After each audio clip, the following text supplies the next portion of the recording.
Good morning students. आज class 10 में biology science में एक नया प्रयोग पढ़ते हैं और वो भी प्रकाश संश्लेषण से संबंधित है। ये प्रयोग आपकी परीक्षा में बहुत बार पूछा गया है, इसलिए हम बहुत अच्छे से समझते हैं। प्रयोग क्या है कि प्रकाश संश्लेषण में ऑक्सीजन O2 निकलती है, यानी आपको ये सिद्ध करके बताना है, सिद्ध करना है कि जो प्रकाश संश्लेषण की प्रोसेस होती है उसमें ऑक्सीजन गैस निकलती है। तो ऑक्सीजन गैस निकलने के लिए, सिद्ध करने के लिए हमें कुछ आवश्यक सामग्री यानी उपकरण की आवश्यकता पड़ेगी।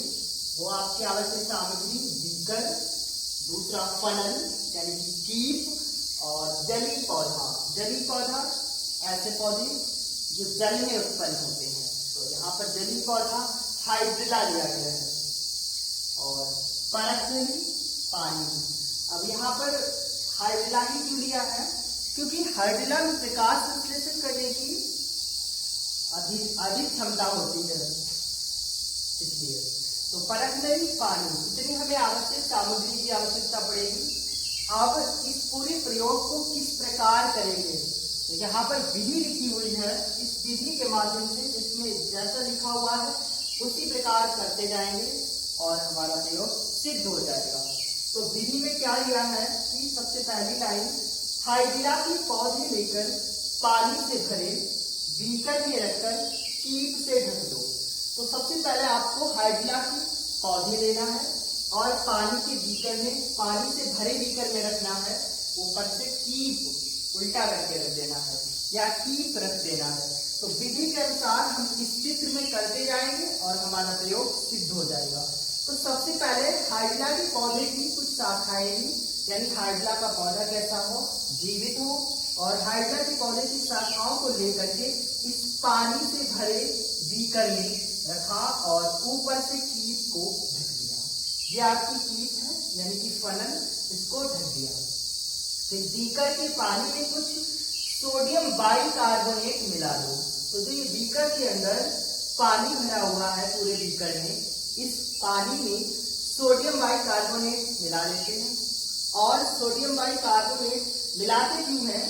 क्योंकि प्रकाश संश्लेषण में हम पढ़कर आए हैं आवश्यक सामग्री, जिसमें आपका कार्बन डाइऑक्साइड, पायरधर्म और सूर्य का प्रकाश की आवश्यकता पड़ती है।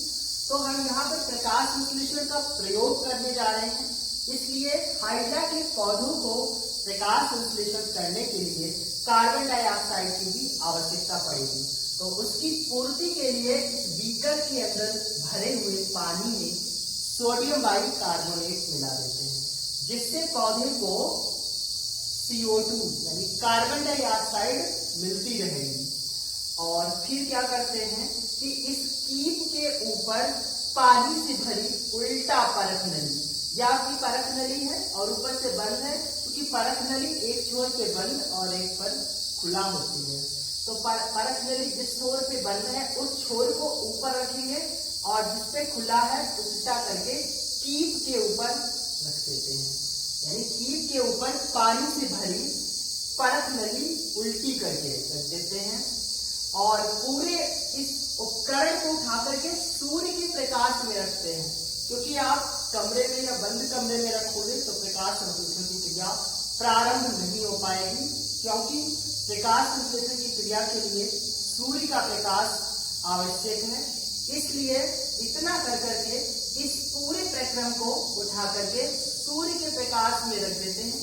देखिए आपका सूर्य बना हुआ है और सूर्य का प्रकाश इस पूरे उपकरण को मिलता रहेगा, यानी पूरे उपकरण को कुछ समय के लिए धूप में या सूर्य के प्रकाश में रखते हैं कि कुछ समय पश्चात देखते हैं कि हाइड्रिला के जो ये पौधे हैं, इन्हीं पौधों से बुलबुले यानी बबल्स निकलना प्रारंभ हो जाता है। और ये जो बुलबुले हैं ये हाइड्रिला के पौधे से निकल करके कीप के निकास द्वार से होते हुए परत नली के ऊपरी छोर पर इकट्ठा हो जाते हैं। और अब क्या करते हैं, अब ये जो बुलबुले हैं, जब बुलबुले परत नली से निकलकर ऊपर जब इकट्ठा होते हैं, यानी कीप से बुलबुले निकलकर जब परख नली में इकट्ठा होते हैं तब जो बीकर का पानी का स्तर है वो नीचे गिरता है और परख नली में जो पानी का स्तर है वो ऊपर उठता है। यानी जैसे बुलबुले निकलेंगे वैसे ही बीकर का पानी का जो स्तर है वो नीचे गिर जाएगा। अब हमें ये पहचानना है कि जो ये हाइड्रा के पौधे से बुलबुले निकल करके ऊपर परख नली के छोर में इकट्ठा हुए हैं वो किस गैस के बुलबुले हैं। तो इस परीक्षण को करने के लिए हम जलती हुई तीली को परख नली के छोर पर ले जाते हैं, जिससे क्या होता है कि इस परख नली के छोर पर जलती तीली और तेजी से जलना प्रारंभ हो जाती है और हमें पता है कि जो ऑक्सीजन गैस है वो जलती है, यानी उसके पास आग ले जाने पर वो जलती है। जैसे आपने देखा होगा कि जब किसी आग को जलाते हो यानी आग का ढेर लगा हुआ होता है, आग जलती है तो जो आग के किनारे होते हैं यानी आग के ढेर के जो किनारे होते हैं वहां पर तो लकड़ी आसानी से जल रही होती है, परंतु जहां पर बीच में ढेर इकट्ठा हो जाता है वहां पर लकड़ी जल नहीं रही होती है।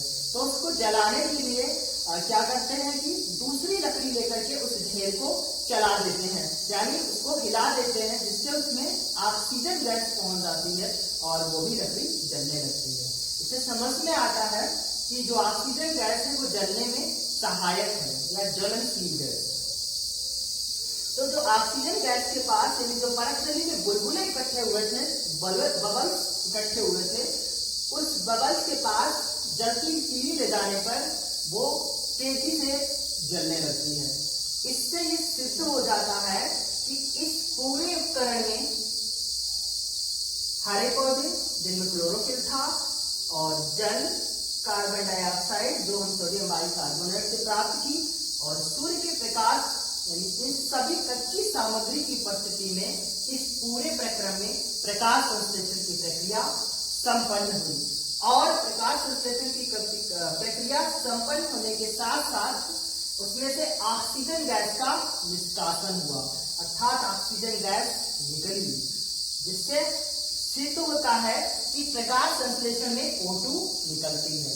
यानी इस पूरे प्रक्रम के माध्यम से सिद्ध हो गया कि ऑक्सीजन गैस प्रकाश संश्लेषण की क्रिया में निकलती है।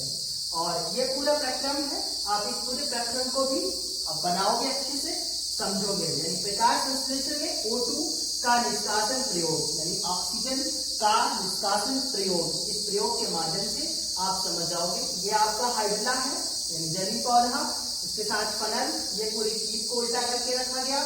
ये आप बीकर है जिसके अंदर पानी भरा और पानी में सोडियम बाइकार्बोनेट मिलाया, परख नली उल्टा करके सूर्य का प्रकाश की भी उपस्थिति बहुत जरूरी है और ऊपर के छोर में ऑक्सीजन गैस इकट्ठा हो गई।